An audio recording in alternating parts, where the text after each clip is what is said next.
کہ تھے سارے گلاب ریت پر، جانے بطول کے سوا کوئی نہیں کھلا سکا، جانے بطول کے سوا کوئی نہیں کھلا سکا،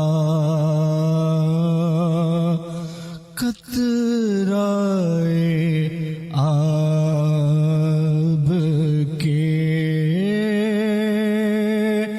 بغیر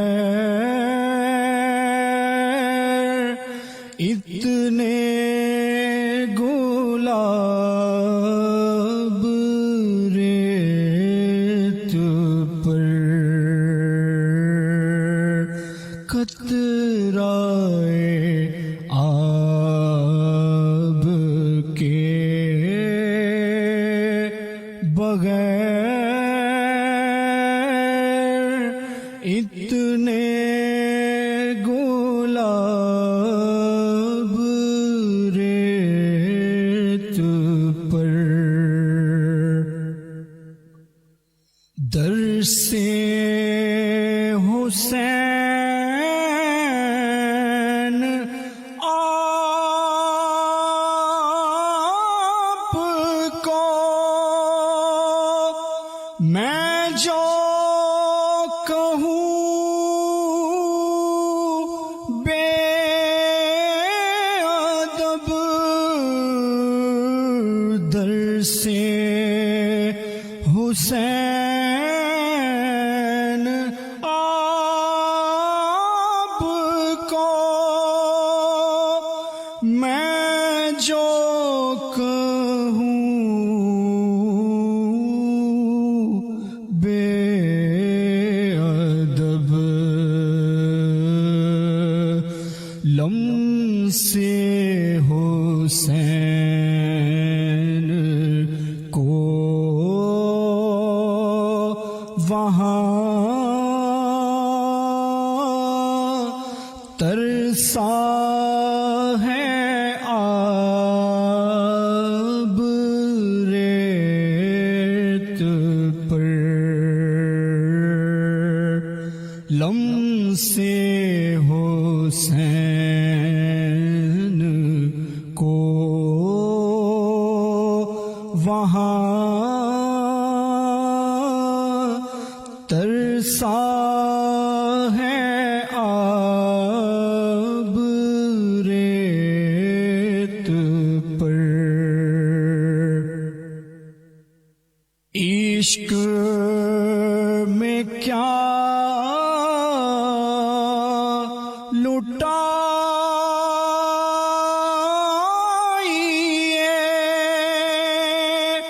عشق میں کیا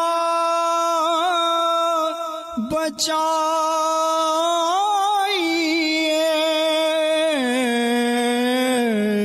عشق میں کیا لٹائیے،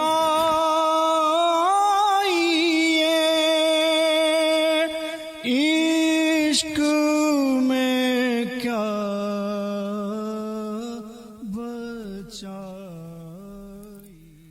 سامنے محترم حضرت مسلم رضی اللہ تعالیٰ عنہ نے یکم ذی الحجہ سن 60 ہجری کو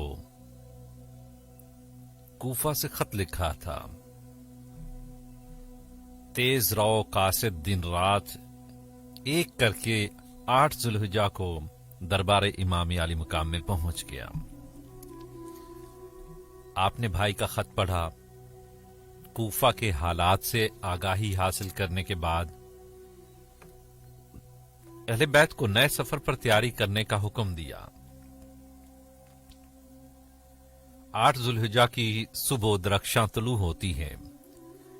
کائنات ارضی کے گوشہ گوشہ سے آئے ہوئے فرزندان توحید منا کو جانے سے پہلے شہزادے مصطفیٰ صلی اللہ علیہ السلام کی زیارت کو جوک در جوک آ رہے ہیں،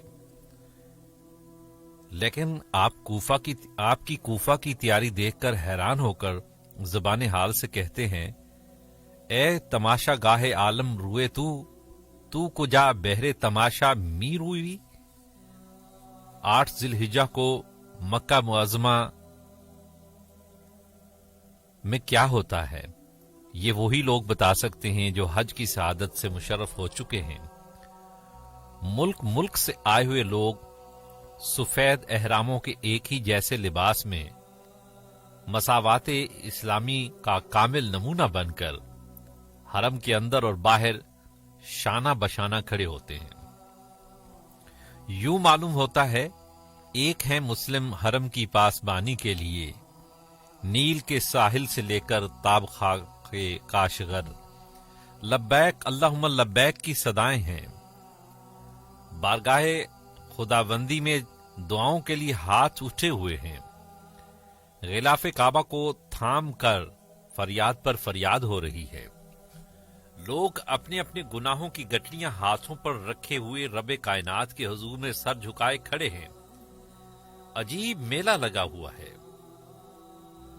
یہ وہ واحد مقام ہے جہاں عورتوں اور مردوں کے اختلاط کی اسلام نے اجازت دے رکھی ہے، لیکن کیا مجال کسی کی آنکھ میں کجی بھی آئے؟